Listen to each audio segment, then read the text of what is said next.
Hay un joven en esta congregación que se confiesa a sí mismo incrédulo. Cachis, esta predicación me ha costado.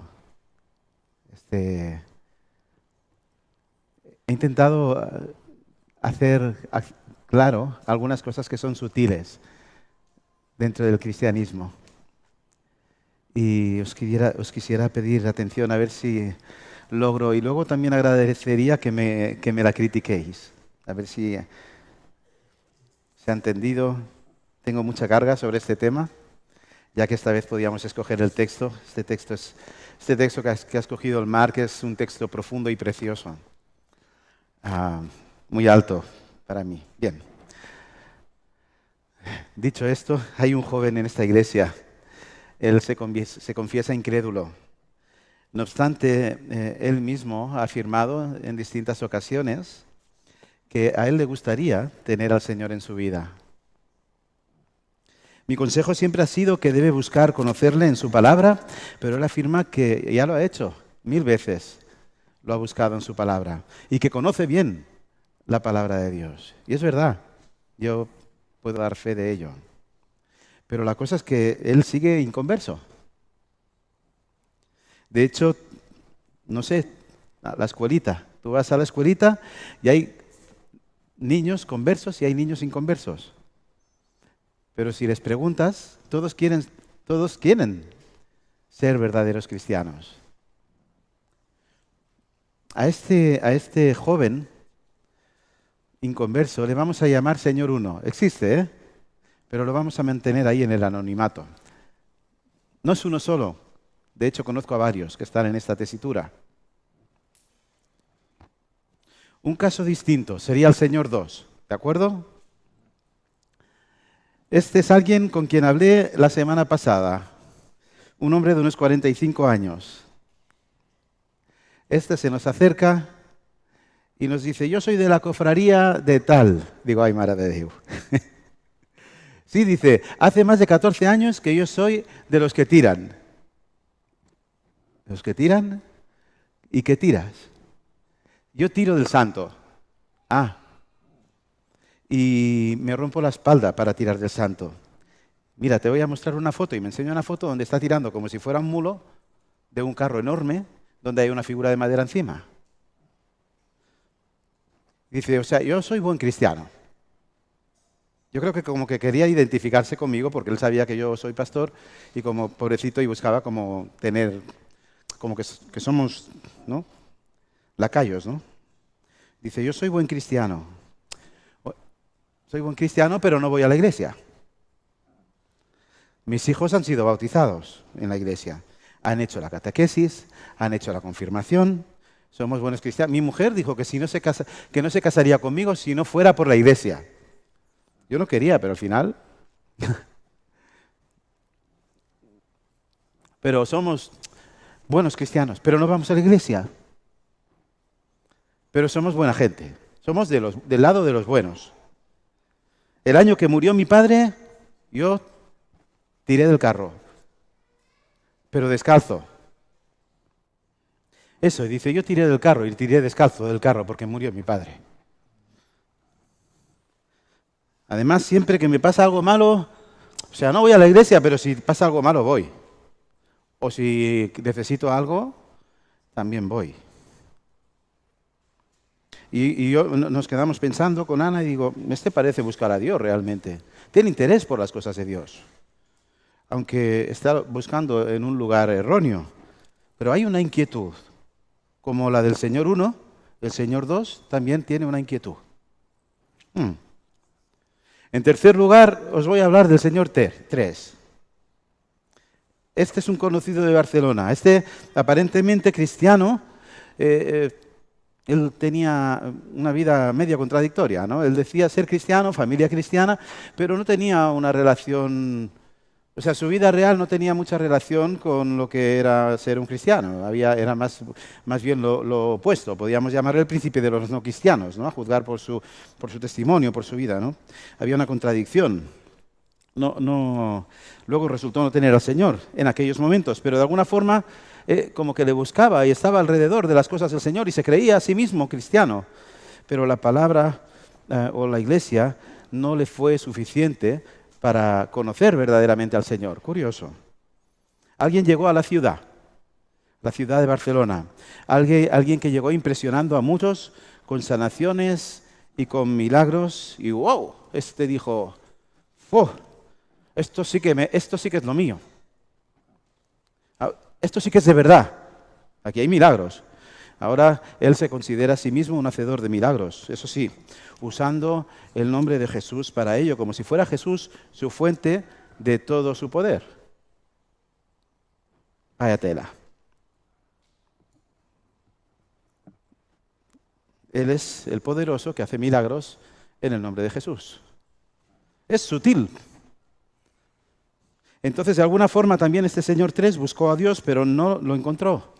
Lo cambió por un ministerio de milagros. Queridos, con estos 3 ejemplos quisiera que veáis 3 formas distintas de buscar a Dios de una forma errónea. Y con ello quisiera responder a una gran pregunta que yo mismo me hice durante muchos años. Cuando era joven, he pensat molt en vosaltres, els joves, moltíssim. Cuando todavía el Señor no había entrado en mi vida. Yo he sido el Señor 1 en un tiempo y he sido el Señor 2 en otro tiempo. Incluso el Señor 3 en algún tiempo. La gran pregunta que quisiera responder hoy es, ¿por qué no llego a ser cristiano si es algo que realmente deseo? No sé si os parece una pregunta interesante. ¿Por qué no llego a ser cristiano? Hay muchos aquí que han tomado su decisión, pero siguen sin ser cristianos. ¿Qué parte tengo yo en todo esto, de mi conversión, de ser o no cristiano? ¿Qué debo hacer? Tened paciencia, no me apedreéis todavía. Porque debo hacer algo, ¿no? O no debo hacer nada. Vamos entonces a leer nuestro texto precioso por tramos, ya Mar lo ha leído completo, ¿verdad? Pero quisiera que abráis las Biblias, que la mantengáis abierta en Juan capítulo 6, empezamos en el 22 y vamos a ir avanzando. Es muy importante, por favor, que vayáis intercalando mi predicación con el texto. En este caso de hoy vamos a ir avanzando en el propio orden del texto, ¿de acuerdo? No voy a hacer ningún salto, así que vais buscando lo que voy diciendo en el texto y esto nos ayuda a todos a entender. Dice el versículo 22, Juan capítulo 6, dice, el día siguiente la gente que estaba al otro lado del mar vio que no había habido allí más que una sola barca y que Jesús no había entrado en ella con sus discípulos, sino que éstos se habían ido solos. Pero otras barcas habían arribado de Tiberias junto al lugar donde habían comido el pan después de haber dado gracias al Señor. Cuando vio pues la gente que Jesús no estaba allí, ni sus discípulos, entraron en las barcas y fueron a Capernaum buscando a Jesús. Y hallándole al otro lado del mar, le dijeron, Rabí, ¿cuándo llegaste aquí? Vamos a contextualizar, vamos a explicar la historia un poco como si fuera un cuento. Estamos en la orilla de un lago, actualmente llamado el lago de Tiberíades. Este es en la Biblia llamado el mar de Galilea, ¿verdad? Estamos allí, en la orilla. Este es un lago que en su parte más ancha llega a tener unos 12 kilómetros de ancho y allí está Jesús con miles de personas que le rodean. Estamos hablando del día anterior al texto de hoy, ¿de acuerdo? Hay un montón de gente. Ahí es donde Jesús alimenta a las 5.000 hombres hasta que ya, después de que pasa todo el milagro, que ya alimenta a los 5.000, que recogen las sobras, pues ya está anocheciendo y siguen allí, están todos allí, ¿verdad? Algunos, cuenta el versículo 15, que impresionados por los milagros que Jesús hacía, querían hacerle rey a Jesús. Pues Jesús era alguien, por lo menos, ponte en la piel, Jesús había alimentado a 5.000 de la nada, entonces por lo menos era alguien muy interesante, más que todos ellos por lo menos, por lo que parecía que querían darle, pues eso, el título de monarca, ¿no? Darle un papel relevante, ¿no? Pero el problema es que le querían como un rey terrenal, no como el rey de sus vidas, y Dios había venido a ser el rey de sus vidas, no un rey terrenal. Por lo que Jesús coge y se larga. y se va al campo. Todos se quedan en la orilla del lago hasta que, versículo 16, sus discípulos ya por la tarde cogen una barca y se van hacia Capernaum, al otro lado. ¿De acuerdo? ¿Entendéis la escena, como hemos dicho, pudiéramos hablar, pues no sé, unos 10 kilómetros de distancia. Evidentemente se les hace de noche a estos discípulos, se cogen ellos solos la barca, van sin Jesús, se van al otro lado y se empieza a anochecer y ya el tiempo se les pone feo y la mar empieza a ponerse fea. Y entonces es cuando aparece Jesús andando por encima del mar, ya lo hemos leído, y finalmente llegan todos por la gracia del Señor, con Jesús allí, pues llegan todos al otro lado sanos y salvos. Bien. Como nos cuenta el versículo 22, al día siguiente todos despiertan porque se quedaron allí a dormir. Tenemos a los discípulos y Jesús en un lado y a toda la gente, a todos los judíos en el otro lado, ¿no? Y aquellos se quedaron a dormir en aquella enorme explanada donde comieron el pan. Y allí no están ni Jesús ni sus discípulos. Lo último que ellos sabían de Jesús es que se fue al monte. Y lo único que sabían de los discípulos es que se marcharon al otro lado del lago, ¿verdad? Por lo que recogen sus trastos, todos los judíos, y van en busca de Jesús. Y allí quedaban unas barcas, pero allí sabían las barcas que había. Y los discípulos cogieron una, pero nadie más cogió barca. Y los discípulos se fueron solos. Entonces, este grupo de personas, de miles de personas, se levantan para seguir buscando a Jesús. Había una inquietud de buscar a Dios, de buscar a Jesús en este caso. ¿Verdad? Pero no a Jesús como Dios. A Jesús como alguien muy importante, pero no como Dios. Quedaros con este dato. Estamos hablando de miles de personas que habían dormido allí en el suelo raso, como algunos este fin de semana, ¿verdad? Que hemos dormido bajo las estrellas y casi bajo los relámpagos y la tormenta. Bajo el frío también, ¿no? Bastante. Muy bien. Con algún que otro monstruo. Finalmente cogen las barcas que quedaban, se van al otro lado y encuentran allí a los discípulos, pero lo curioso es que encuentran también a Jesús. ¿Cómo es posible?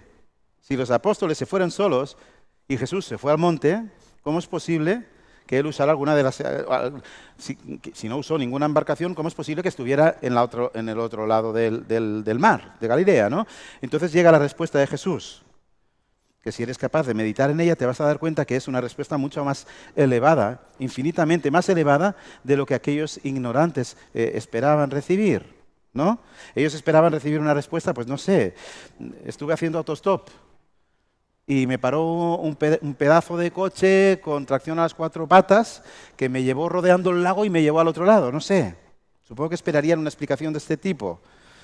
O un ángel me cargó a caballito y fui volando al otro lado. Pero, no obstante, fíjate en la respuesta porque no tiene desperdicio. Y con ella iniciamos en el tercer punto. Hemos dicho que van a haber 3 puntos, 3 formas de perderse. Jesús como proveedor de vida, que es el Señor 1. Obras como proveedoras de vida, es el Señor 2. Evidencias visibles, milagros, como verdadera vida. Este sería el Señor 3. Bien. Vamos a iniciar con la primera. Vamos a hacerlo con el texto que sigue. Y esta quizás es la forma más sutil de no encontrar a Dios. Estamos hablando del jovencito, que quiere pero que no. Respondió Jesús y les dijo, versículo 26, de cierto os digo que me buscáis no porque habéis visto las señales, sino porque comisteis el pan y os saciasteis.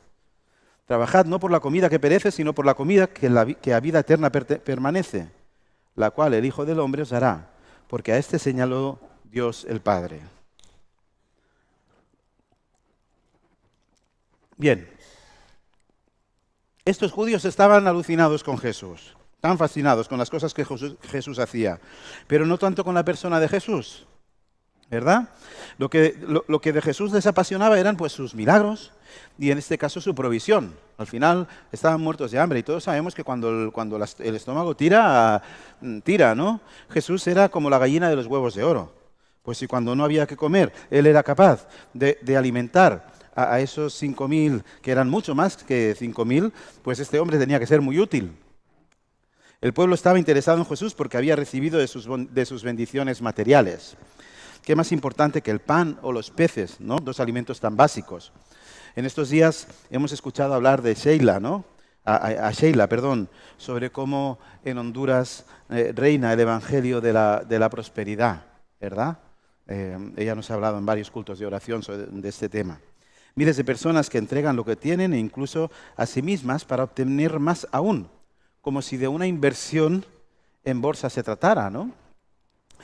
Pero igual no hay que ir a Honduras para ver esta realidad. Igual tú vienes a la iglesia porque sientes que hay algo, porque, que no sé, por lo que te aporta, ¿no? Porque te gustan las alabanzas. Había un señor que vino muchos años sencillamente porque le gustaban las canciones, o qué sé yo, porque sencillamente pues te hace sentir bien, porque tu semana es más o menos gris y aquí pues como que te limpia tu conciencia, qué sé yo. O porque crees ser cristiano, aunque un cristiano mediocre, pero venir a la iglesia te hace un poquito mejor cristiano por el mero hecho de venir a la iglesia. Entonces, ¿para qué vienes a la iglesia? Es una buena pregunta. ¿Tú estás aquí para entregar, para dar, para glorificar a Dios? ¿Con quién tiene que ver tu motivación? ¿Contigo o con Dios? ¿Vienes a recibir?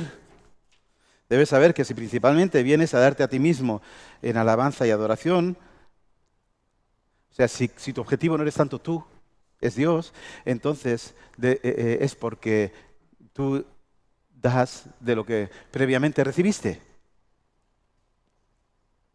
Entonces sí recibiste. Pero si vienes solo a recibir, probablemente es porque no recibiste. Entonces vas muy falto. Es lógico, ¿no? Muchos buscan a Dios de forma errónea, pues viviendo cerca de una vida cristiana, esta puede resultar muy atractiva. Y este es el posible caso del Señor uno. Ciertamente ser de Cristo es una maravilla. Y lejos de lo que el mundo afirma, es tremendamente atractivo para aquellos que tienen el privilegio de ver a Jesús en acción en las vidas de sus hijos. Hay un libro que leí hace muchos años de Miguel de Unamuno, Requiem por un campesino español, creo que se llamaba así. Este era un cura católico que enseñaba Biblia, que predicaba, pero que al final confiesa no ser cristiano, pero reconoce que es buenísimo ser cristiano. Ello puede generar interés e incluso movimiento, pero no necesariamente hacia Jesús, sino más bien hacia las cosas que Jesús puede proveer para tu vida. ¿Te das cuenta? Es muy sutil. Fíjate bien, pues la línea es delgada. El mayor error del hombre es tratar de quedarse con las bendiciones de Dios, pero prescindiendo de Dios. Vamos a ver. Jesús hizo una promesa. Quien me busca, me hallará. El Señor uno, este joven de esta iglesia, o estos jóvenes varios, o otros adultos, el Señor joven, el Señor uno, ha buscado a Dios. Una vez y otra lo ha hecho con el objetivo de ser cristiano, o de vivir bien, o de obtener las bendiciones de Dios. Pero la promesa es que no es si buscas ser cristiano. Si buscas ser cristiano, vas a ser cristiano. No. La promesa es hallar a Cristo. Es si le buscas a Él, no a ninguna de sus bendiciones. Ni siquiera la de ser cristiano. Entonces, ¿cuál es el consejo o la reflexión para el Señor uno? No busques a Dios por lo que pueda aportar en tu vida. Búscale porque Él es vida. El regalo es Él. Luego Dios, porque es el regalo, va a darte vida y va a darte mil... Pero el regalo es Él. Así como que Él no quiere nada de ti, sino que te quiere a ti. No quieras nada de Él por encima de quererle a Él. Señor uno, así como que Él no quiere nada de ti, sino que te quiere a ti. No quieras nada de Él por encima de quererle a Él. Si hay una forma clara de perder a Dios, es tratar de hacerle solo de proveedor de tu vida. Dios no es un Kleenex.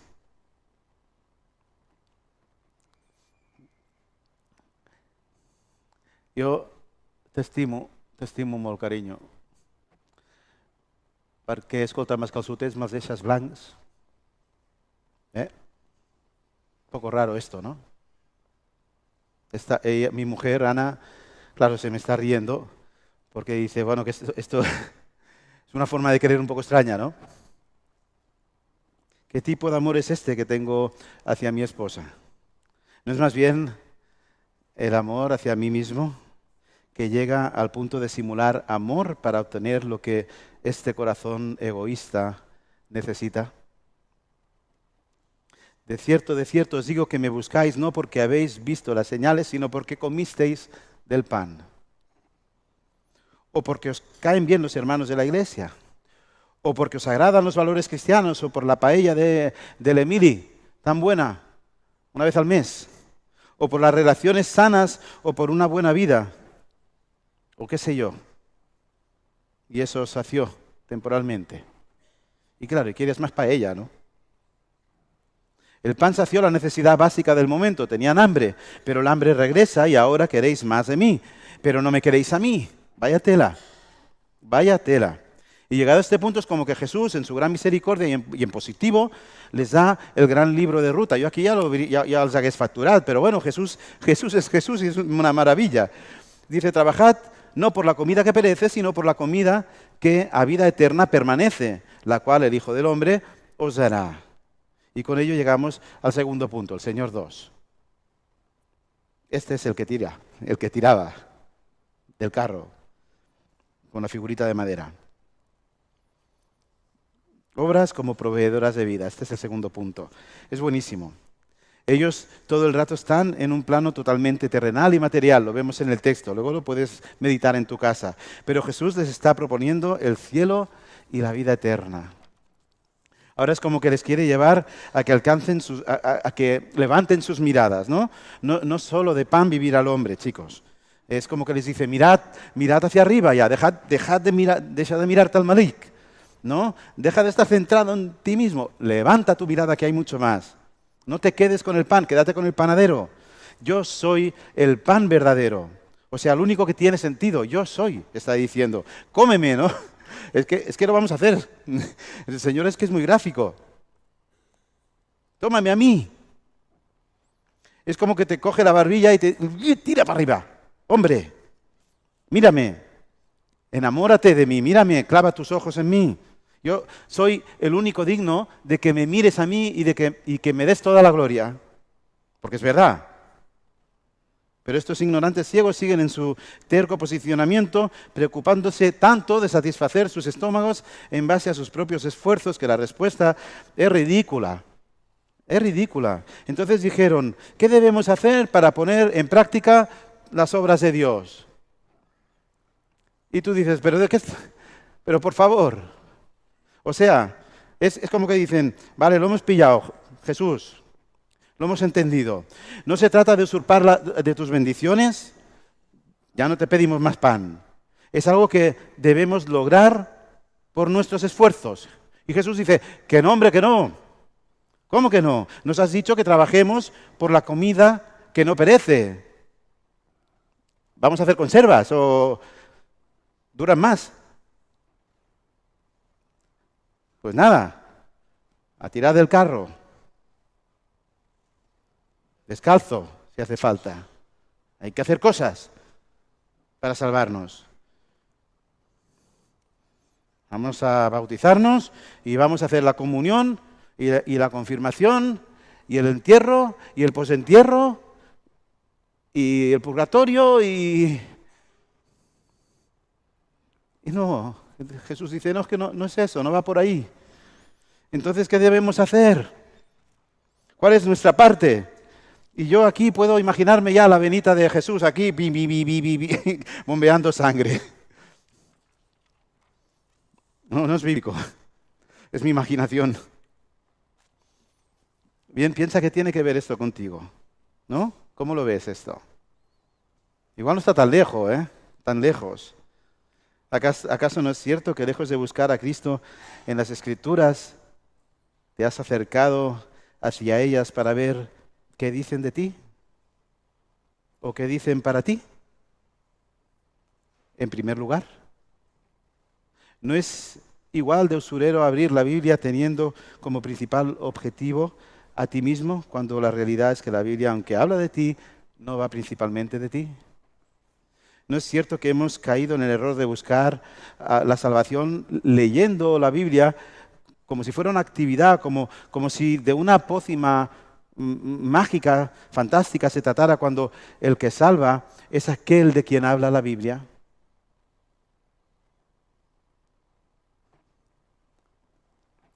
Sospecho que hay personas en esta sala que creen tener al Señor, pero que en realidad están simulando esto porque buscan ser algo que no son. Quizás porque ello es lo más próximo a serlo, quizás, no sé. Personas que vienen domingo tras domingo, que incluso oran apasionadamente, pero que no tienen fruto como consecuencia de tener verdaderamente a Cristo como el centro de sus vidas, sino más bien personas que pagan su precio de obras para seguir viviendo cerca de la bendición de Dios. Y esto es triste. Y yo te pregunto, si el Señor ha abierto hoy tus ojos, ¿no le prefieres a Él? ¿No prefieres al Creador que a sus bendiciones? En Él está todo. ¿No es mejor que tus obras sean consecuencias preciosas de ser tú en Él y no objetivos para hacer algo que jamás vas a llegar a alcanzar? Ahora fíjate, primero comete el error de desear más el pan que a Jesús. Luego de querer confiar más en tus obras que en Jesús. Pues bien, lejos de tirar la toalla, la respuesta de Cristo es que de nuevo es altísima. Él no tira la toalla. Esta es la obra de Dios, que creáis en el que Él ha enviado. Vaya tela. O sea, no podemos buscarte por las cosas que nos das, tampoco por nuestros propios esfuerzos. Entonces, no nos engañemos y tampoco lo suavicemos. Versículo 29, miradlo, verset 29. No hay nada que hacer. Esta es la obra de Dios. De Dios. ¿Cuál? La de la salvación. ¿Y de qué va? Bueno, pues va de creer en el enviado. ¿Y quién es el enviado? Soy yo. Ellos dicen, ¿y quién es el enviado? Y Jesús dice, soy yo. Él no lo dice literalmente, soy yo, pero es muy evidente en el texto. Vaya con la respuesta de los judíos. Otra vez, con ella entramos en el tercer punto y el último. Este es el Señor 3. ¿De acuerdo? Este conocido de Barcelona que hace milagros. Le dijeron entonces, ¿qué señal pues haces tú para que veamos y creamos? Esos ojos que necesitan ver para creer. ¿Qué obra haces? Nuestros padres comieron del maná en el desierto, como está escrito. Pan del cielo les dio a comer. ¿Verdad? O sea, tú dices que nosotros no podemos hacer nada. Entonces, solo creer en ti. Pues vaya egocentrista que eres, ¿no? Claro, tenéis que pensar que ellos lo veían ahí físicamente, veían un hombre, no tenían la perspectiva que tenemos, ¿no? Veían un hombre físico que, pues no sé, me diría 1,60 m o 70, qué sé yo, un hombre. Y dicen, ¿y tú? No sé, medio egocentrista. Bueno, pues no. Entonces, claro, como que le dicen, bueno, a no ser que hagas algo, alguna maravilla, como la que hizo Moisés, él sí era un buen profeta, él sí era alguien mucho más elevado que un ser humano normal, tenía línea directa con Dios. De hecho, Dios lo obedecía, porque él decía, mándame maná, y le mandaba maná, ¿no? ¿Y tú qué vas a hacer? ¿Qué milagro vas a hacer tú? ¿No?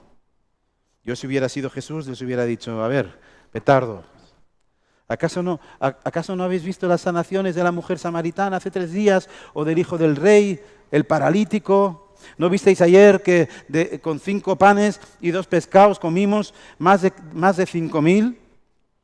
Solo contando a los hombres. ¿No lo habéis visto? Caray, he llegado aquí andando por encima del agua.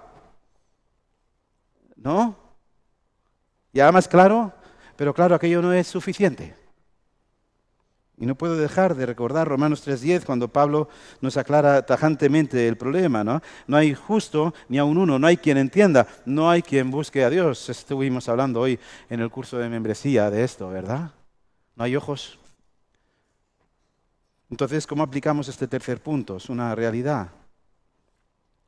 La mano del Señor puede ser muy evidente en este mundo y en este momento, pero como no tengas ojos para ver, atribuirás la creación o el movimiento del mundo, los regalos de gracia del Señor, como, no sé, la provisión aquí en nosotros, en la iglesia, en tu vida, el cuidado, qué sé yo. Todo lo vas a atribuir a cualquier otra cosa menos a Dios. Porque no existe Dios para ti. Y tienes que hacer unos equilibrios para lograr hacer eso. En el fondo sabes que hay un Dios. Todos sabemos eso en el fondo. Dios nos está bendiciendo muchísimo últimamente en casa a muchos niveles. Muchísimo. Realmente tengo cierto temor a desear. Es una cosa natural que me pasa. Tengo temor a desear incluso en mi mente porque Dios está como ansioso de bendecir. No hablo a nivel material, que también, hablo a todos los niveles. Lo curioso es que estamos experimentando 2 tipos de reacciones, incluso desde dentro de la congregación. Ya sabéis que me gusta hablar claro. Algunos se maravillan cuando ven cómo Dios es tan generoso y están contentos y lo viven y lo vibran con nosotros. Y ven cómo Dios cuida a los niños, a los niños especialmente. Es alucinante cómo Dios cuida a los niños. Yo no lo había visto en la vida esto. Pero otros se enfadan. Se enfadan. Parece que como que les sienta mal y para nada lo atribuyen a las bendiciones de Dios, lo atribuyen a otras cosas. Unos mismos hechos son interpretaciones opuestas. La respuesta de Jesús a este punto es muy clara. No culpéis a Moisés de ser proveedor de maná. No fue él, fue Dios. Y este debe ser muy importante, esta afirmación, pues antes de decirlo Jesús mete un de cierto te digo. O sea, subrayado y en negrita. Esto es importante. ¿De acuerdo? La bendición de Dios no es cosa del hombre, es cosa de Dios. Y es más, sigue el texto, el verdadero pan no fue para nada el miserable maná, que no lo estáis pillando, que no fue el maná, que aquello era aburrido, que era absurdo, que alimentaba, pero que al día siguiente necesitabas más maná. El verdadero pan viene del cielo, descendió del cielo como el maná y da vida al mundo.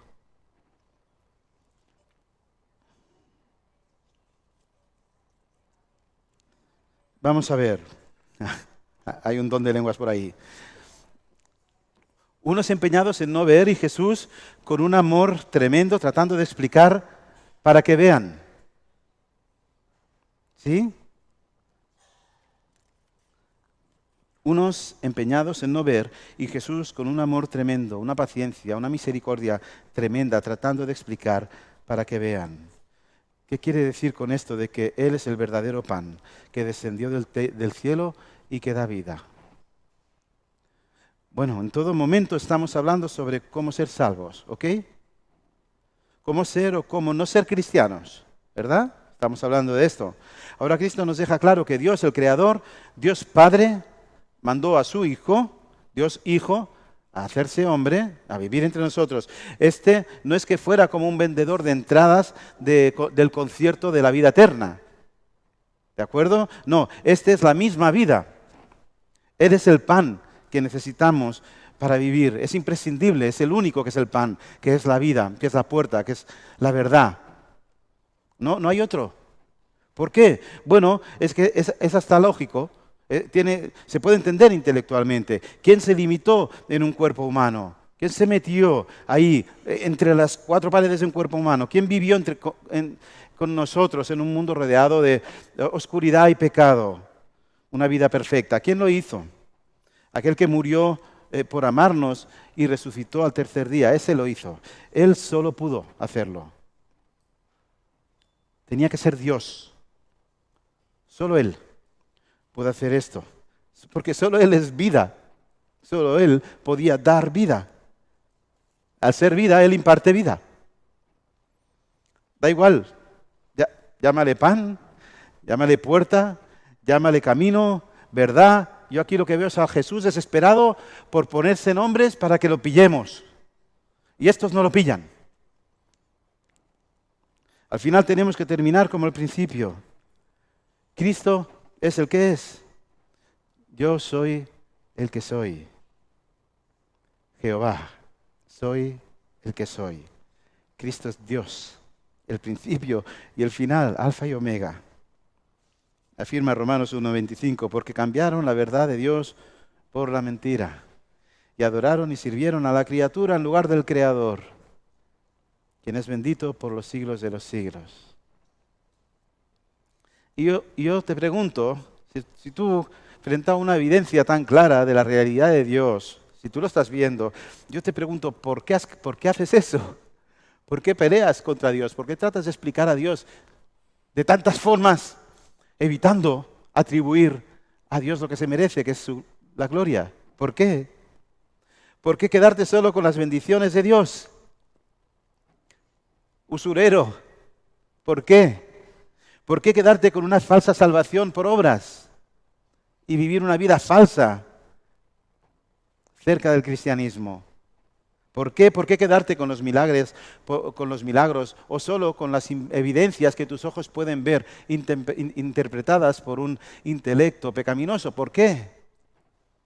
Quédate con Dios. No es que te va a dar pan, es que Dios es el pan. Es el pan por excelencia. Ahora, respuesta del hombre ciego. Estamos ahí, seguimos con los judíos, seguimos. Dios se ha dicho, yo soy el pan de vida, no hay otro. ¿Lo vais pillando? Y entonces ellos responden, bueno, danos de ese pan. Siempre, que no se acabe. ¿No? Y yo recuerdo que estaba escribiendo, pero ¿qué pan, puñetas? Digo, me saltó mientras escribía, pero ¿qué pan queréis que os dé? No hay forma. Yo soy el pan de vida. El que a mí viene nunca tendrá hambre. El que en mí cree no tendrá sed jamás. Y aquí sí que ya dice, increíble, aunque me habéis visto, no solo que me habéis visto hacer milagros, que es lo que me estáis pidiendo, pero ya lo habéis visto. Hay una contradicción ahí, pero bueno, no solo que habéis participado de mi bendición, no solo que estáis aquí, caray, estáis aquí con carne y huesos y habéis visto todo esto, estáis presentes, sino que además tenéis frente a vosotros, o sea, aquí frente a vuestras narices, tenéis al Creador. Jesús estaba allí y le tenían ahí delante y no hay nada que hacer, no creen en Cristo. Y esto es desesperante. No hay evidencia de que te lleve a tener la fe imprescindible para ser salvo. ¿Te das cuenta? Nadie va a conocer a Jesús por una evidencia científica o por más razonamiento elocuente que busque. Nadie va a convertirse por esforzarse mucho en ser bueno o en parecer un verdadero cristiano. Nadie. Esta falsedad no te ayuda, te perjudica. Pues la principal diferencia que hay entre un falso cristiano y un incrédulo es que por lo menos el incrédulo no es un farsante. El falso cristiano es un hipócrita. El incrédulo está muerto en sus delitos y pecados, pero ni se engaña a sí mismo, ni engaña a nadie. Se sabe incrédulo. Tampoco vas a salvarte por el convencimiento de ver milagros o maravillas que Dios puede hacer en tu vida o en la de otros. Muchos hay que tratan de vender un evangelio basado en los milagros o en experiencias. No te maravilles con lo que vean tus ojos. Maravíllate por Cristo. Entonces, ¿cómo llegamos a ser hijos de Dios? Vamos a responder ya a la pregunta. Esta es la gran pregunta. Y ahí va la gran respuesta. No llegamos. Dios llega. Entiéndeme. Mira el texto. Dios le da a Cristo a aquellos que han de ser salvos. ¿Lo ves en el texto? Versículo 37. Todo lo que el Padre me da, vendrá a mí. ¡Fua! ¡Qué bien explicado! Luego estos, los cuales Dios ha dado a Cristo, van a ir a Cristo. Ellos, no es que Jesús los coge del cuello y dice, tú aquí, ¡pam! No. Esos que el Padre le ha dado a Cristo, vendrán por propia voluntad. ¿Lo ves? Nosotros vamos a tener que ir a Cristo, por ello es tan importante que le busques. Él lo ha establecido así. Entonces Dios es el que te da a Cristo, pero tú, querido, eres el que tomas tu decisión y vas a Cristo. Buenísimo. Es un llamado irresistible. Vas a ir. Son las dos cosas. No se contradicen, se complementan. Y sabes, aparte de la doctrina del llamamiento irrevocable, encontramos también aquí la doctrina de la perseverancia de los santos. Y esto es una maravilla. Esto nos tiene que dejar muy tranquilos. Que de todo lo que me diere, dice, no pierda yo nada, sino que lo resucite en el día postrero. O sea, todos estos que Dios te va a dar, el papel de Jesús, mientras tú, desde que Dios te ha dado a Cristo hasta que tú vas a morirte e ir ya para siempre al reino de los cielos, este cuidado, el jefe, el responsable, es Jesús. El que va a lograr que vayas del punto A al punto B. Y menos mal que Jesús, porque si fuéramos nosotros, pensando que estábamos en el reino de los cielos, igual nos perdemos en Marruecos, qué sé yo. No sé cómo te deja esta realidad.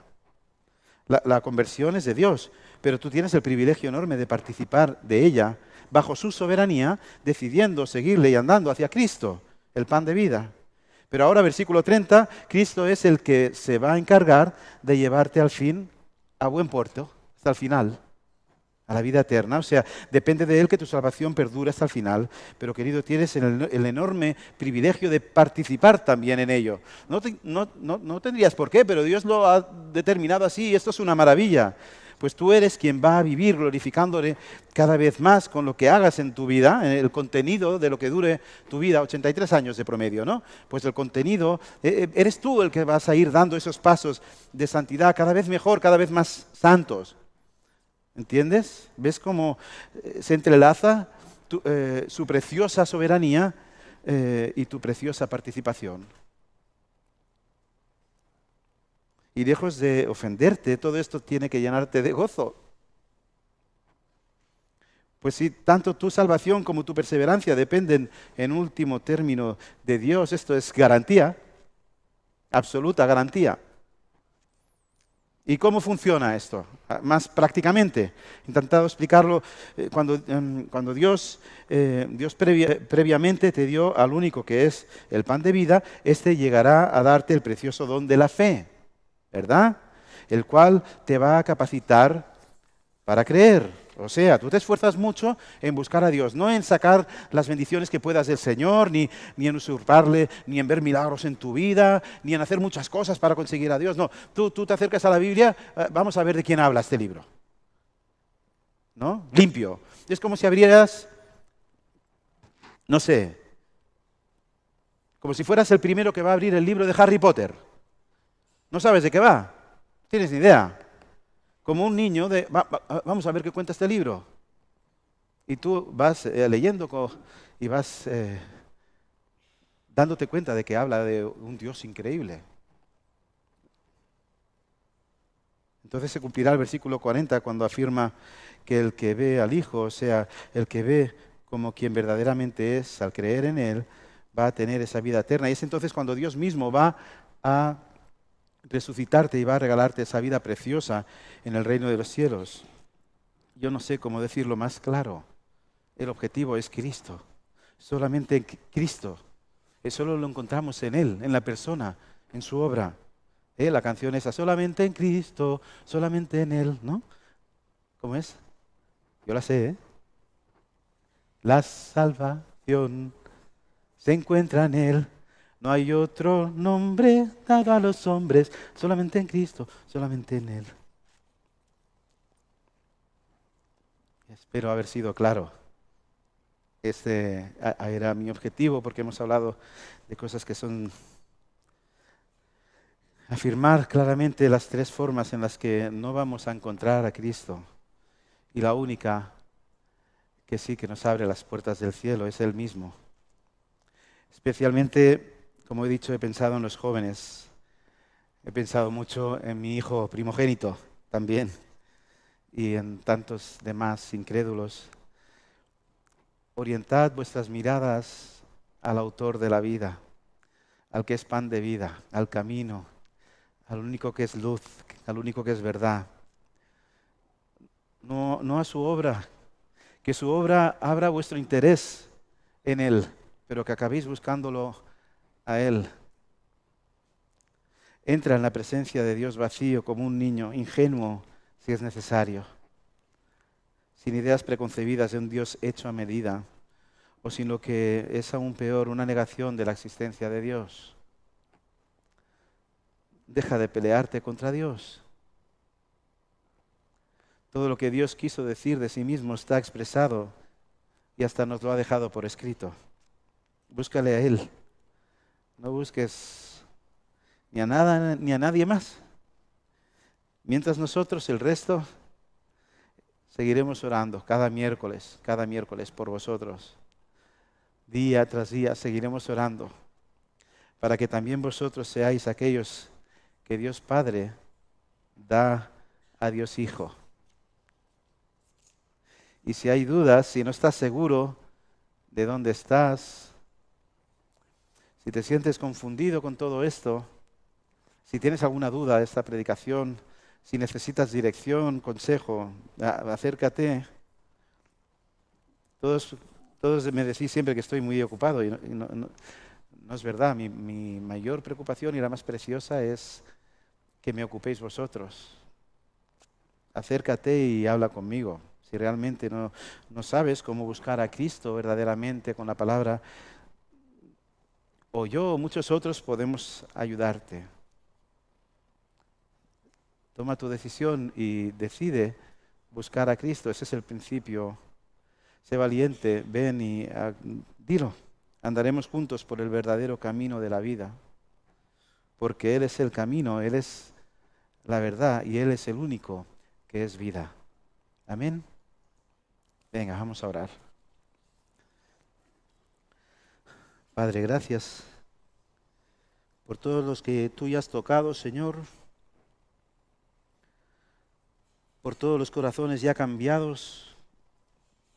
Por tu evidencia hoy en día, Señor, por cómo tú te mueves y sigues haciendo estos milagros que me maravillan y que,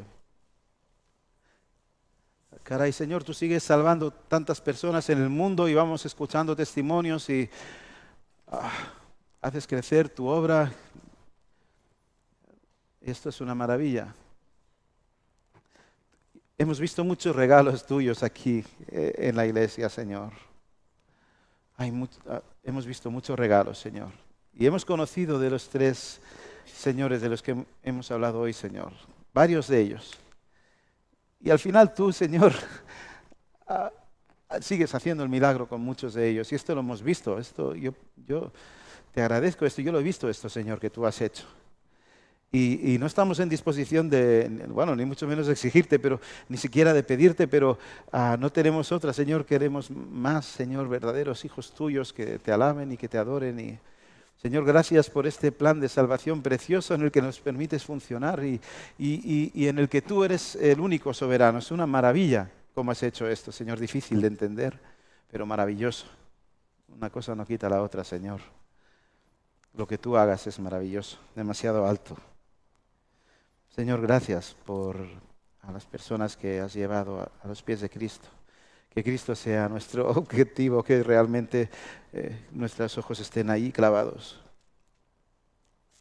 Y perdónanos cuando hemos usurpado de tus bendiciones, cuando hemos tratado de engañarte ganando algo a consecuencia de nuestras obras, Señor.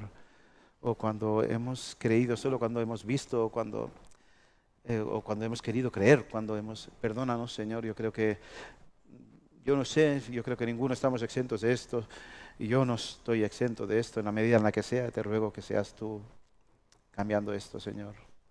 Gracias, Señor. Al final me alegra mucho saber que Cristo va a llevarnos a buen puerto y que al final yo creo que miraremos hacia atrás, Señor, cuando estemos ahí contigo y veremos con ternura y con alabanza lo maravilloso de esta obra preciosa de la cual tú te encargas hasta el final, Señor. Gracias, Padre. En nombre de Jesús. Amén.